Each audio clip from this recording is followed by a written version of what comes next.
Welcome back to one more recorded webinar. And on this one, we're going to discuss venue setup, maps, and what are the main mistakes that we see all these years on the venue maps and how they are first presented by the organizing committees. A new guest on this webinar. So Duncan, do you like to present yourself? Hi, my name is Duncan Hoff and I'm from Britain. And fortunately or unfortunately, I've seen more of these mistakes than I care to mention. So yeah, it's probably appropriate for me to be involved in this particular segment. Excellent. It's great to have Duncan with us.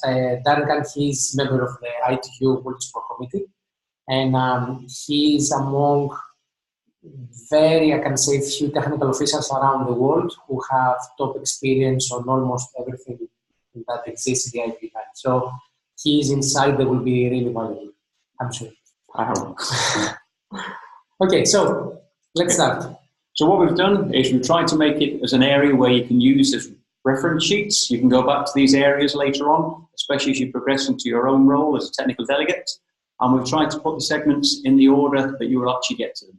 So for the first area, we've moved into venue rooms. So we have, looking at the layout there, often what we see with the venue rooms is they're often far too small to actually host the areas needed, or worse still, missing completely. Other things we need to consider is there's no access to those areas, especially when the athletes are already racing, because the pathway across is across where the field of play is. So again, those things need to be taken into consideration.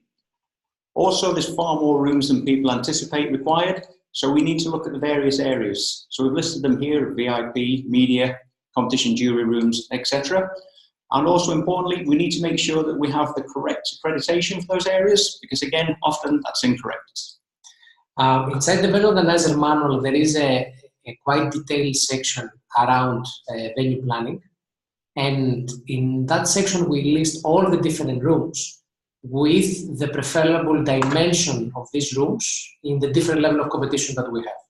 And for example, some rooms, they are not needed on a Continental Cup, but they are absolutely mandatory on a higher level of competition. So please always refer to this part of the event organizer manual for consultation.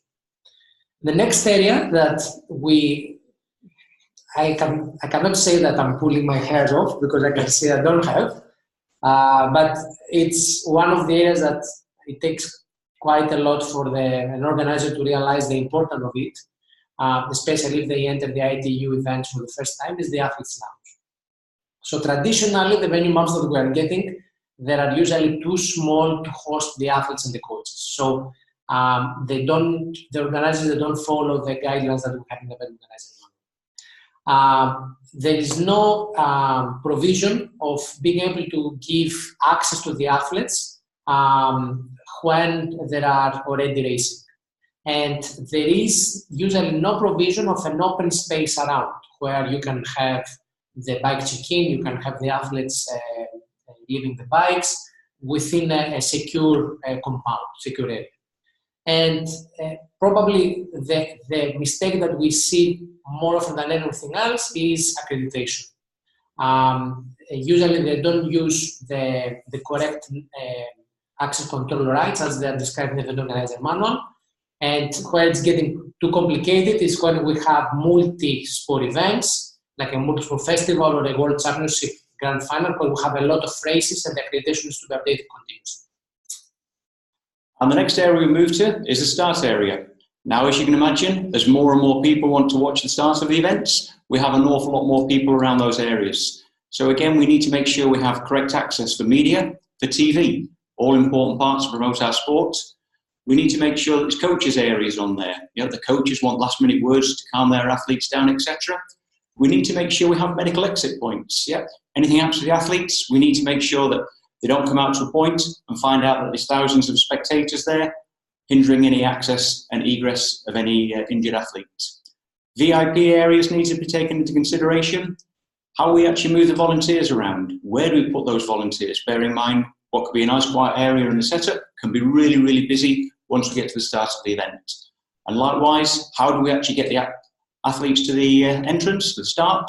There's thousands of spectators around. We need to make sure we have a nice, easy flow out from the athletes' lounge to the transition areas to the start.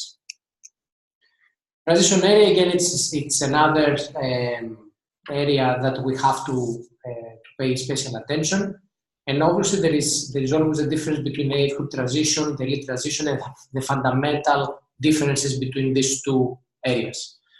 Elite transition has to be the center of the venue. The venue needs to be built around the elite transition. Age group transition is all about spacing, but cannot be far away from the venue. It needs to be as close as possible. The size of the transition area, length, width, and the space that we give for each athlete, again, they are important, that are clearly described inside the event organizer manual.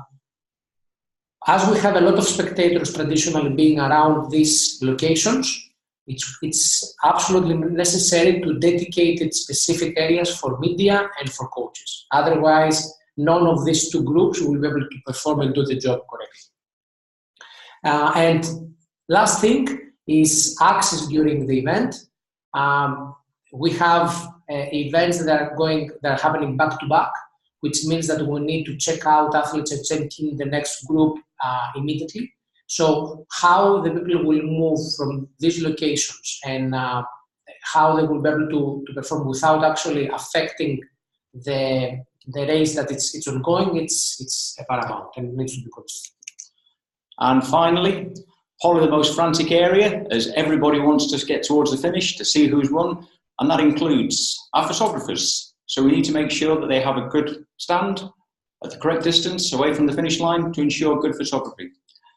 We need to make sure the correct security is involved, because you imagine everybody wants to get close to the winners. They all want to have a photo taken with them. So we need to make sure that we have security in place and we have the correct accreditation for the right people to be in the right places at the right time. We need to check the sizes and the distances. All of a sudden, a lot of people in there, you need to make sure there's enough space for all our relevant areas. There are mix zones. We need to make sure there's places there for the timing, especially with things like manual backup, where we have a lot of people who need to be able to make a checkup if our timing's not working electronically. We need to look at flows for spectators, to allow them to gain access to the grandstands, because everybody will want to get to the grandstands, especially down the finish chutes.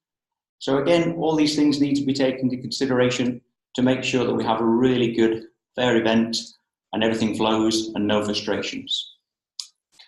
We have to share, though, with you that even if you manage to tick all these boxes, still there will be problems around the venue. Yeah. Triathlon is a complicated sport. We have to combine 3 different elements and bring them in the central location. So there will always be areas that they need to be improved and need to be corrected. It's like juggling jelly. You've got so many different things moving around, so it's like 100-armed octopus. It's impossible. Exactly. So thank you very much for watching this webinar, and we look forward to see you on the next one. Bye-bye.